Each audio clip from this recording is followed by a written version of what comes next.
What is going on, everyone? My name is Andy. Welcome back to another FPL video. In this one, it's the Game Week 6 preview. There's lots of topics to talk about. Ronaldo, Lukaku, Leeds players, injuries, of course. There's sub £7 million midfielders. There's Chelsea defenders. There's lots to go through, so we're going to cover it all in this one. Give it a like if you enjoy it and hit that subscribe button. And let's just quickly talk about Fantasy Football Scout. So if you haven't already signed up to Fantasy Football Scout, there is a link in the description below. I've been using this site pretty much since I started playing FPL. I typed in FPL tips and boom, Fantasy Football Scout came out, and I've been using it ever since, and I've been a member for pretty much the same amount of time. So if you want to check it out, if you want to use all the stats, all the tools and stuff like that, click that link in the description below. But yeah, there's a bunch of stuff you can do. One of the things we're going to look at in this video is kind of team stats, so defensive stats, attacking stats, and it's literally got everything. So you can see it on a team by team basis, you can see it on a player by player basis, you can look at match versus match. If you want to go and find out what the stats were for a game in Game Week 1 and then a game in Game Week 2, you can go and look at all that. If you want to see the whole season, you can do that too, right? There's a whole different way of doing it. So the drop down menu here, I can look at all matches. Like you can see just a minute ago, or for something else, I was looking at stats for Game Week 2. Like you can literally change it however you want. So we'll put it to all matches. We'll go on expected data. So in here, you can see how good an attack has been and how good a defense has been. So one of the questions that's going to come up later is about Brentford defense and how good they've been. So you can click here on expected goals conceded. You can see who the worst teams are. So Newcastle, Norwich and Leeds, really good teams to be facing now as an attacker. Now I know obviously it's still a small sample size, you have to take it with a kind of pinch of salt, but they are quite considerably worse than the rest, and that is one of the reasons Ismail Assar came in last week for me, because he had Norwich, then he's got Newcastle, then he's got Leeds. 3 worst defences so far this season. Arsenal's also been pretty poor, but obviously they'll hopefully step it up. And then you can see the best defences. So Man City 2.61 and Brentford second, 3.92 expected goals conceded in 5 games. That's really good, and that is something we need to take note of, and we're going to talk about that a little bit later. So if you want to sign up for the site, there is a link in the description below. There's a whole host of tools that I've not even talked about here, so you can have your own stats tables, which I use quite a lot. There's comparison tools, there's a season ticker, there's a fixture planner, there's members only videos. There's so much content here, and if you're an FPL manager, it really will help you out. So click that link in the description below and go and check it out now. Oh man, there is a lot to get through, right? So let's start with the idea that Ronaldo is fixture proof, or is he, right? Is he fixture proof? Because it's what a lot of people are saying, and soon we're going to have to make that decision about whether you sell him for Lukaku or whether you go for him and Lukaku. And the fact that he keeps scoring is going to make more and more people afraid of losing him, right? But we saw it the weekend. He only scored 1 goal against West Ham, didn't get any bonus points. It was just a 6-pointer. That's not really that scary for a player that now costs 12.7 million. And it's worth saying, right, this is not really a dig at Ronaldo. It's not really about Ronaldo at all. You could apply this to any single player in FPL, right? And essentially, it's to say that fixtures matter, okay? So I looked at last season in Serie A. Now, it's just a 1-season sample. I'm sure if you go back further, you can find times when he scored against big clubs. I'm not saying that when he plays Liverpool, when he plays Spurs, when he plays Man City, that he can't score. But the idea is that the chance of him scoring multiple goals goes down. So I looked at Serie A last year. He played he had 31 starts and he blanked 12 times. So he got returns in 19 games. Hopefully I've got this right. And then he got more than 1 return. So this is really what you want from a captaincy when he's going to get a double-digit haul, hopefully. So 2 returns, 2 goals, or 1 goal, 1 assist. And he did that 9 times once as a sub. And the finishing positions of the teams he did that against were 7th, 11th, 14th, 15th, 16th, 19th and 20th. So none of the top teams did he score a brace against or did he get 2 returns from. And again, it's not to say that he can't do that, but obviously the chance of that happening get lower as you face harder teams, right? No player is fixture proof. This idea that players are fixture proof is just false for me. It doesn't mean that when a player has hard fixtures, you have to sell, because it all depends on the situation at the time. But in this situation, there's a very clear distinction between Ronaldo's fixtures and Lukaku's fixtures. So you could absolutely sell. If you're happy to have the rest of your team how it is and you can fit in both of them, that's also absolutely fine. But you look at these fixtures and you wonder where you're going to captain him. So Villa and Everton, good captaincy opportunities. Maybe in Game Week 8, but I think Lukaku plays Norwich that week. And then are you really going to captain him in Liverpool, Spurs, Man City or Chelsea? Probably not. So Game Week 12 is the one we really need to worry about. Could we have a plan then to get him back? I've not thought that far ahead, but I'm already kind of thinking about what I you know, that I might have to... Basically, I'm thinking that by game week 12, I might have to have a plan of how to get him back in. And like a lot of people, when I put this tweet out, they said, well, Juventus is not the same as Man United. They didn't have any creative players. But it's not like those players they had decided not to be creative against the top teams and decided to be very creative in the easier fixtures. It just might mean that the fixtures that are easier to get points in. And the way I think about it is, right, and this is more for those that are worried about selling him. And look, I'm saying I'm going to sell him. Actually going through it might be tougher. But for those of you that are kind of worried about it and you're planning for a wild card, you're trying to fit them all in, right? If I gave you 190 quid, right, £190, and you had to make 19 separate bets of £10, right, and there's 19 other teams that aren't Man United in the Premier League, are you going to place a bet on him scoring a haul 19 times, once for each team? Or are you going to think, well, I'm not going to bet on Chelsea because there's not much chance of that. I'm not going to bet when he plays Liverpool. I'm not going to bet when he plays Man City. And that kind of tells you that you don't think he's going to do as well as maybe your fear. And I think that's it. I think it's a fear of selling him because he's doing so well. But let's not forget the opposition he's played so far. And again, this isn't just about Ronaldo. You can apply this to anyone, but it doesn't mean you have to sell them. So Sarr, for example, is going to play Liverpool soon. Of course, I'm not going to sell him because after that he's got Everton and Southampton. But if he had Liverpool and then Chelsea and then he had Spurs and then he was playing Man City and then he had Norwich and then Man United, that's a really bad fixture run, and I would definitely I probably would take him out if I didn't have other transfers to make. So in these cases, it's not black and white. It's not you have to sell him or you have to keep him when it comes to Ronaldo. It depends on your team. If you're happy with the 3 premium setup, then absolutely fine. But if you're happy with the rest of your team and you've only got Ronaldo and Salah and there's only one way to get Lukaku and it's to sell Ronaldo, I gotta be honest, I think it's fine. He's probably not as fixture-proof as you think. So I'd already recorded this section about Leeds, talking about how the fact that Bamford may or may not be back, same with Rafinha, what to do if he's out for a week, what to do if he's out for longer. The video's even up on YouTube, but I've made it private now. I've literally seen it on Twitter, the press conference news, and I've stopped my gym stuff. I'm still super hot, and I'm going to go back and finish it after I've recorded this and got the video back up on YouTube. Essentially, Bielsa has said, Llorente, Koch, Bamford won't be available this weekend. So Bamford is officially ruled out against West Ham. But then he goes on to say, the rest of them, I couldn't tell you if they will be or they won't be. So we don't know about Ayling. We don't know about Rafinha, right? So this is a bit of a kind of instant reaction. I might change my mind by tomorrow or Saturday. I've just thought about this now. Now, in the original take I did, I basically said that if Bamford was out for 1 week, you could potentially keep hold of him. The problem is we don't know if he's out for a week. I've not seen anyone put a time frame on it, because sometimes you would say, oh, they're out this week, they'll be back next week. That hasn't been mentioned, and it's really annoying because he's got Watford, Southampton, Wolves, Norwich after West Ham. And Rafinha's even been orange flagged as well now, right? So he's got a hip injury, 50% chance of playing. So because of the, I couldn't tell you will they or won't be, there's obviously a significant risk now that he's also going to miss out. So this is like instant reaction about what potentially we could do with these players. So Ayling, I mean, depends. If you have to play him this week, I would just get rid of him, but you can just bench him, right? You've probably got better defenders than him anyway. Probably wasn't going to get a clean sheet. They're missing a bunch of players. It's going to be tight for them. Obviously, Strauch is suspended as well. So Antonio straight away becomes a really good option this week. You could potentially captain him. I'll talk about captaincy tomorrow. Let's be honest. If you haven't got Antonio, Bamford to Antonio, if you've got the cash, is one of the easiest transfers you'll make all season. So just do Bamford to Antonio. That's easy, okay? If you've got Antonio like me, then it becomes a little bit trickier who to go for. And I don't really have the bench, unless Tsimikas is going to play again, which I doubt it, and I'm probably not going to find out anyway.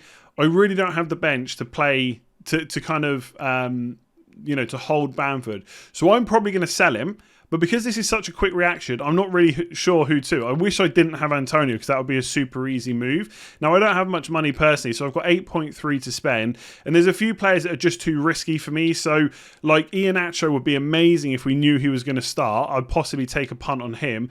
But you just can't be sure. Danny Ings' fixtures aren't great. So Maximin could be an option. Watford, Wolves, Spurs, Palace. I mean, it's not a bad fixture run. I'm still not sure, his famous last words, I don't want to say whether he can keep it up. I'm just not entirely confident that he keeps getting lots of returns. Tony's fixture is just a bad time to buy him. Liverpool and Chelsea in the next 3. Calvert-Lewin's obviously injured. He would be the perfect replacement. If he was fit, Norwich at home, right? It'd be so simple, but he's not. Brighton have got Palace, and they've got Norwich in the next 3. So Morpay is definitely a consideration for me. And also, one thing I can do, like if you've got money to upgrade, fair enough, I don't, is you could downgrade and spend that money elsewhere, possibly replace Rafinha as well. But let's just stick with Bamford for now. Pookie, we know, has got some fairly good fixtures. Everton and Burnley away, then Brighton. They're not amazing. The fact that the next 2 are away doesn't really help either. And then we're really kind of scraping the barrel. Like Adam Armstrong, I don't mind from game week 8, but I wouldn't want him for Wolves at home and Chelsea away. So it's getting really tricky just to bring someone in. I think if you've got Antonio already, or sorry, if you haven't got him, you can easily switch to him. I think Jimenez is still a nice move. I know he hasn't scored yet, and that is super frustrating, but Southampton, Newcastle, Villa, Leeds, next 4 are pretty good fixtures. So if I had to kind of put my money where my mouth is, who are you going to transfer Bamford out for right now?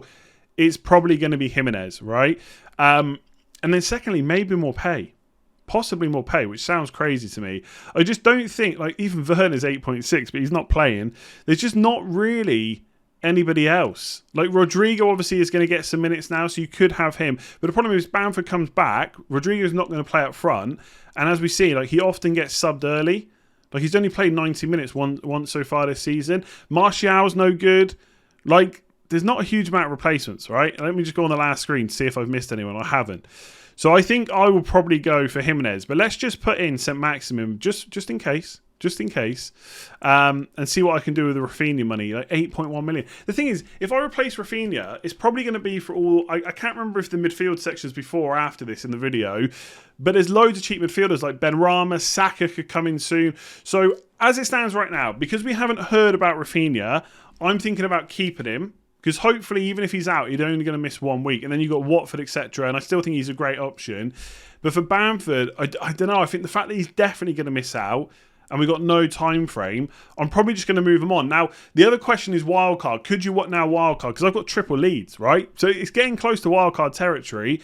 But I don't think... I just think I'd be happier taking a hit. Even if I just got Benrahma back. Get Benrahma back, get a striker in, and just take the -4. Like, these are just circumstances you can't really plan for, right? But yeah, Rafinha replacements. We're going to talk about sub 7 million midfielders. There's loads. Sarr, easy move. Everyone's going to do Rafinha to Sarr now. If not, you've got Benrahma, Bowen. You've got Saka in a couple of weeks. The Arsenal fixtures are really good. But yeah, up front, Bamford to Antonio is super easy. Otherwise, St. Maximin, Morpay, or Jimenez. I think they're your ones right now, just because everyone else's fixtures like Tony and co are just difficult. So that's an instant reaction. If I have a bit more of a clearer thought process or something, or more news comes around, I might do another video on that tomorrow. But for now, I think I'm just going to have to leave that section there. Bamford, good time. If you're on Game Week 8 wildcard, by the way, sell Bamford. Don't even think about it. It's 2 weeks, and you can always get him back on the wildcard if you need to. If you've used it, then maybe you could bench him, but you'd have to have a pretty good bench to do it. So I won't spend ages on this because I kind of talked about it last week. But again, I think there's so many players around this kind of 6.5 million price mark that you can afford now to have a couple in your team, maybe even 3. There's probably teams out there with like Benrahma, Sarr, plus one more. I mean, there's a couple of players on this list that aren't even here. Sorry, there's a couple of players not on this list, I should say. So Mbeumo at Brentford, when their fixtures get good, he's definitely an option. Gallagher at Crystal Palace, when his fixtures get good, he's a decent option. So I definitely think if you're really trying to get that 3 premium wildcard or that 3 premium team, you can look at a bunch of these. I just want to like Traore. If I didn't have him now, I probably wouldn't buy. Like, I think the fixtures are good, but he's just so frustrating. His finishing capabilities are seemingly so low. He just doesn't look great in front of goal. He's getting the chances. 0.48 expected goal involvement per 90 is decent. Obviously, that's coming down because he started the season so high, but it's still good. But he just can't put the chances away. If I had him, I'd probably keep him, but I probably wouldn't buy him either. The kind of ones that I would look at, so Rafinha, if he's fit, right, if Bielsa says he's fine, he's definitely the one to go for soon. I really would look at Sarr if you don't have him already. I know it's easy to say after a haul against Norwich. You shouldn't be expecting 2 goals every week, of course. But Newcastle and Leeds are good. Liverpool's tricky. Then it's Everton, Southampton, which aren't that bad. Then it gets harder, right? I will admit. It's Arsenal, Man United, Leicester, Chelsea, Man City. So if you're going to buy Sarr, now's probably the time to do it and hold him for kind of 4 to 5 game weeks. There's that 6.1 million option that's just going to play every week. You're never worried about that without an injury. He's going to play 90 minutes. Could be on penalties. He's had quite a few chances, even outside of Norwich. Okay, a lot of the big chances came against Norwich, but the numbers are still looking good, and the fixtures are getting a lot easier now. So 4 of the next 5 are Newcastle, Leeds, Everton, Southampton. So I really like Sarr. I've got to give a shout out to Benrahma though. I sold him around Europa League thinking maybe minutes will be an issue. I think I've kind of overthought it a little bit. I'm still up on the transfer, so I'm happy about it. But Vlasic and that has come in, but it's very clear that Benrahma's been. It looks like he's been rested a couple of times now. Europa League, he didn't play in the cup either last night. He was completely rested, like Antonio. Now that could be because of the knock to the knee that Moyes said he had last week. But it's looking good for him. And he's going to play again this weekend. He's got Leeds and he's got Brentford. And I think, to be fair, West Ham's fixtures aren't all that bad, right, even after that. So after those two, it's Everton, which is decent. Then it's Spurs.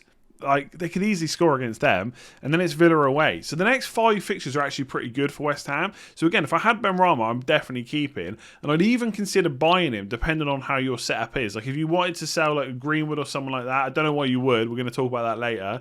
But getting Benrahma in for the next kind of 5 fixtures looks pretty good. Like, if Rafinha was out, or GREENWOOD happened to be out, I don't think they're going to be, by the way, then I would definitely not be stubborn and buy Benrahma straight back. You could look at Bowen as well from West Ham around the same price. So West Ham just looking good.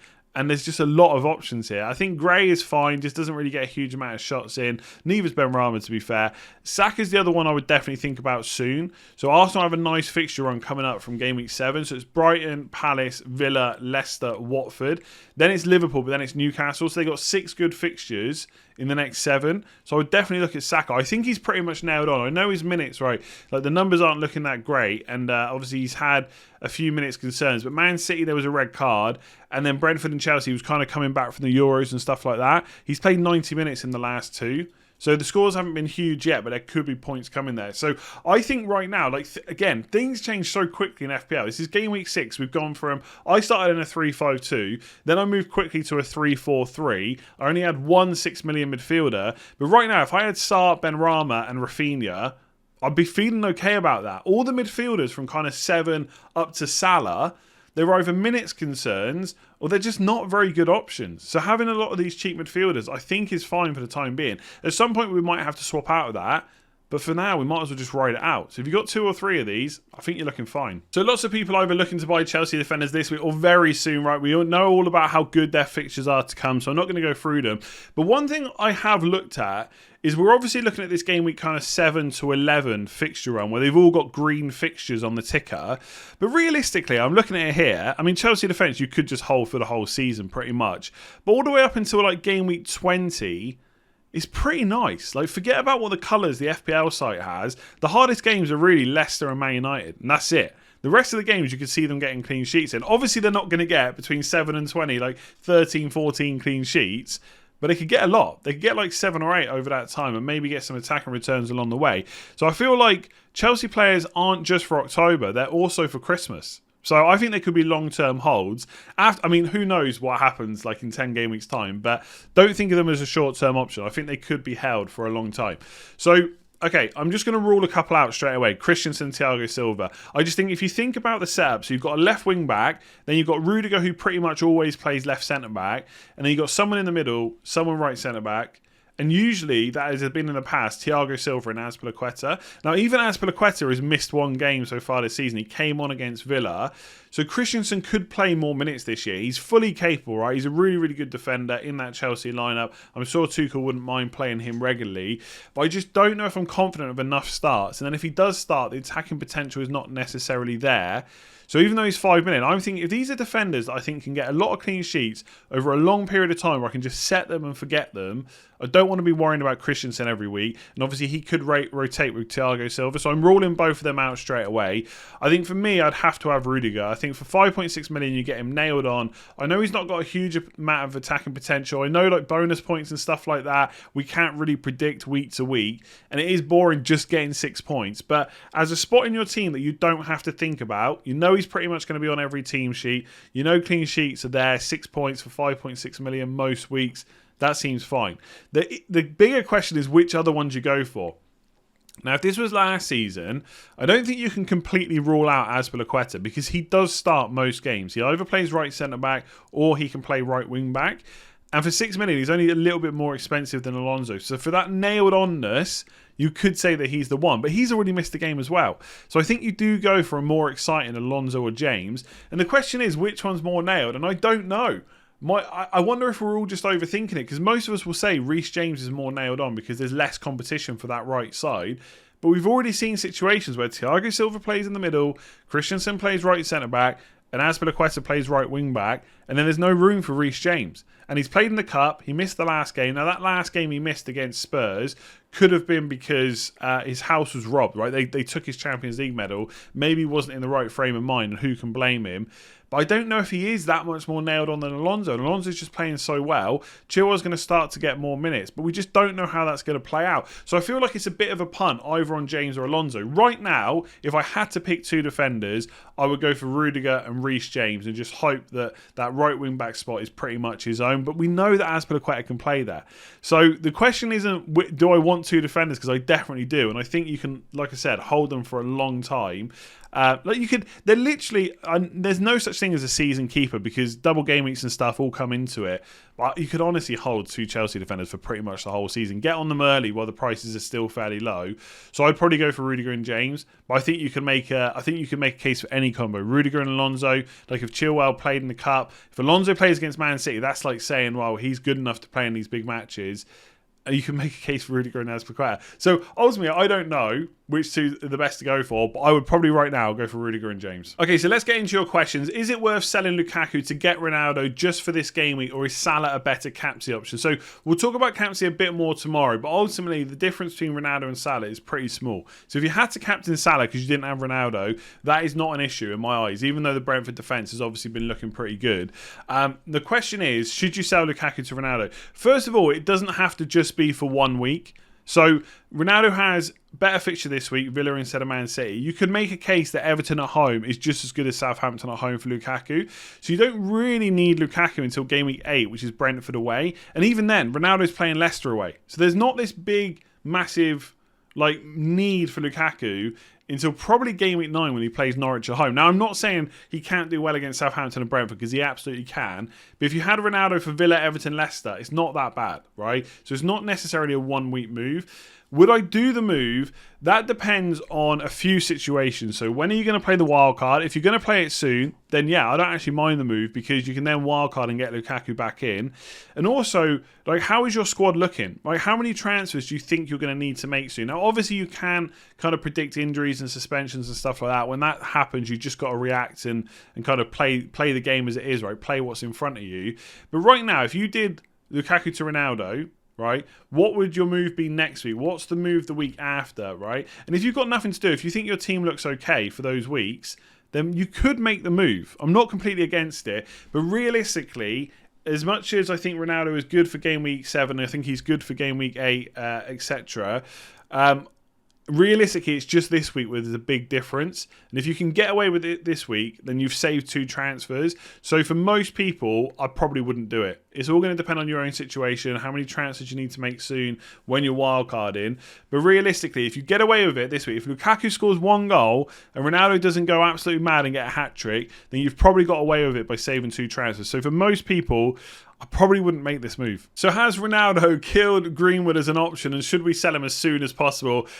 Look, we're talking about very, very, very small sample sizes. We're talking about 2 games where Ronaldo has played and Greenwood hasn't even blanked. He got 1 assist, although he wasn't maybe a little bit fortunate to get that. So I think it's way too early to say that he's killed him as an option. I've watched those games, right, and he was quite wide and not necessarily coming in. But again, in that West Ham game, I've spoken about it already this week, there was a chance Ronaldo just had to play a first-time ball and Greenwood had an open goal. Greenwood scores and we don't even get this question because then he hasn't blanked all season. We're talking about a player that's got 4 returns in 5. Greenwood is what he is. He's a fairly cheap way into the Man United attack. We're not talking about covering other players because it's not him versus Ronaldo, it's him versus other £7 million players. But he didn't start in the Carabao Cup. He looked pretty decent when he came on. I mean, it was difficult. It was difficult against West Ham, to be honest, but he was doing what he does. When he got a chance to shoot, he was shooting. So do you have to sell him as soon as possible? No. He's got Villa this week, then it's Everton the week after. And if he's going to keep starting and Sancho's going to get kind of cup minutes and stuff like that, then I think you can just keep Greenwood for now. I'm not really worried about what he did in 2 games. It's just too small of a sample size. I've got him. I will keep him for Villa now because he didn't play in the Cup. and I'll probably keep him for Everton, and then I will decide what to do with him. At that point, I might get rid. Like, the problem is, Sar's just scored, so everyone's now thinking Greenwood to Sar, and they're talking themselves into it. Well, Greenwood might not play, Greenwood's got Ronaldo, Sar's the talisman. No one was saying that the week before, and all that's changed is Greenwood didn't get a pass to him to score from open play, and Sar got a brace. And I like Sar as an option, but trying to talk yourself into it now as if Green was this awful option, I just don't buy it. I think Villa's a pretty good fixture. I think Everton's a perfectly fine fixture as well. So if you had to keep him for 2 weeks, absolutely, that's not a problem. So do you need to sell him as soon as possible? No. Could you sell him? Yes. Will I be selling him? Possibly by game week 8, but right now he's not a must sell. Right, so this is a really interesting question. Brentford, we saw at the start of the video when I talked about Fantasy Football Scout members area on the team stats, Brentford's second best defence for expected goals conceded. This expected goals conceded is pretty much what I use for kind of determining how good the defence is. So the question came in, I know Brentford defence is good on paper, but I'm interested, what do you think about them?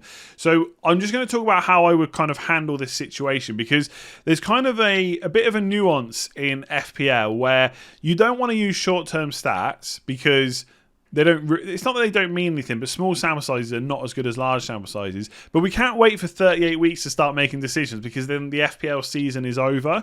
So you kind of have to do a bit of both. So I'd be looking at these stats saying, okay, Brentford defence, second best so far. They've played some attacks that aren't necessarily brilliant so far. So Arsenal had a few players missing in the first game, then Palace, Villa, Villa just haven't been great in attacks so far. I know Bailey did really well in the last game. They put 3 past Everton. But before that, they hadn't really been performing that well. But again, small sample size. Brighton, then Wolves. And obviously Brentford did really well against Wolves with 10 men. So taking nothing whatsoever away from Brentford, they played really well. This is how I would be thinking about it. I wouldn't be thinking that they're now nearly as good a defence as Man City, but I would maybe think to myself, maybe they're not quite as bad as I thought. Maybe they're not like as targetable as maybe a Norwich. So it's all about balance. So you don't look at the numbers and say, right, second best defence in the league, I need to get 1 or 2 of their defenders in ASAP. But you don't think, well, they're as bad as Norwich and Leeds. They're maybe somewhere in between, and we maybe have to temper our thoughts about them. But again, like this week when you think about them for captaincy, I'm not worried about Salah captain, because Salah and Liverpool are brilliant, and Brentford will find that much tougher. So maybe right now you could put them as a middle defence. You don't necessarily want to target them, but you're also not worried when you see them. And in the back of your mind, maybe they are a good defence. And when the fixtures get better, maybe we can start looking at their defenders. But by that point, we'll have a bit more data. They're about to go into a tougher run of fixtures. Let's see how good their defence really is. So I think they've looked quite good. They've done really well. I've been impressed with Brentford in general, but I'm not suddenly jumping onto their defence. Let's see what happens in the next few weeks. So Chelsea again. Is it worth getting Chelsea players in now, or should we wait until next week? What to do with Reece James? If you've got Reece James, you keep him. I'll do this one quick. Is it worth getting them in this week? So yes and no. If you've got 2 free transfers and you're not sure what to do and you want to plan for the next few weeks, then getting in a Chelsea defender, no issue with that whatsoever. It's one of their toughest games they're going to play all season against Man City. Can Man City score against Chelsea? Absolutely they can. But it is going to be difficult. So if you have to bring them in, then I would. I wouldn't be bringing in Lukaku this week, that's for sure. But at the same time, if you've only got 1 free transfer and your defence looks fine, you can definitely wait a week. They're not must-own this week. And I know, again, we can talk about the whole fixture-proof thing, how Chelsea can keep a clean sheet against everyone. Absolutely. But if I was giving you 20 quid to bet on a clean sheet for Chelsea, you can either bet this week against Man City or next week against Southampton. Where are you going to put that money? You're going to put it on Southampton, right? So definitely not must own this week. But if you had 2 free transfers, or if you had a defensive injury, or you were going to have to play Ayling or someone who you don't think is going to get a clean sheet this week, then getting a Chelsea defender in against Man City is perfectly fine. You just don't have to rush out and do it. So this is about Liverpool players. Should we keep Liverpool players for 1 more week, so against Brentford, then sell them before Man City, then wildcard them back in game week 8? So I spoke about this a few weeks ago as maybe a possible plan if you were going to wildcard in game week 8. I've kind of changed my mind a little bit for a couple of reasons. One, Trent and Salah, who you'd probably want on your wildcard, have both gone up in price. You could, if you're going to make the decision to sell Trent on your wildcard, then you could still stick with this strategy, because it's Watford, then it's Man United, then it's Brighton, West Ham, Arsenal, Southampton. They're not even like fantastic fixtures for Liverpool. Of course, they can still keep clean sheets, but it is going to be more difficult than it has been at the start of the season. But the other thing is, if you keep the players in game week 7, do you still really need the wild card in game week 8? Because if you're going to have them anyway, you keep them in game week 7, you get your Chelsea players through free transfers. ask yourself, do you really need that wildcard? You're going to have to do some planning to decide that. If you're dead set on doing the wildcard in Game Week 8, you could sell your Liverpool players for better, players that got better fixtures that week, but you're going to lose 0.2 million if you want Salah and Trent straight back, and I'm just not sure it's worth it. So it's going to depend on your own team, but right now, I don't have a plan to do this. There we go. Let me know what you think about what we've talked about. Do you have a different opinion? Which Chelsea defenders would you go for? 1 or 2? Let me know in the comments below what you would do. Hit that like button if you've enjoyed it, and that subscribe button if you are new around here. We're on our way to 250k. We can do it by the end of the season. Just keep hitting that button. If you haven't checked out Fantasy Football Scout, link to that in the description below. Go and sign up as a member now. Loads of great tools over there. I would highly recommend it. And also there's a link in the description for Patreon if you haven't checked that out. And big shout out to Matt H who signed up since the last video. I'll leave it there. I'll be back tomorrow with captaincy, and I'll probably have the 2000 FPL manager video tomorrow as well. Deadline stream on Saturday. I'll see you then.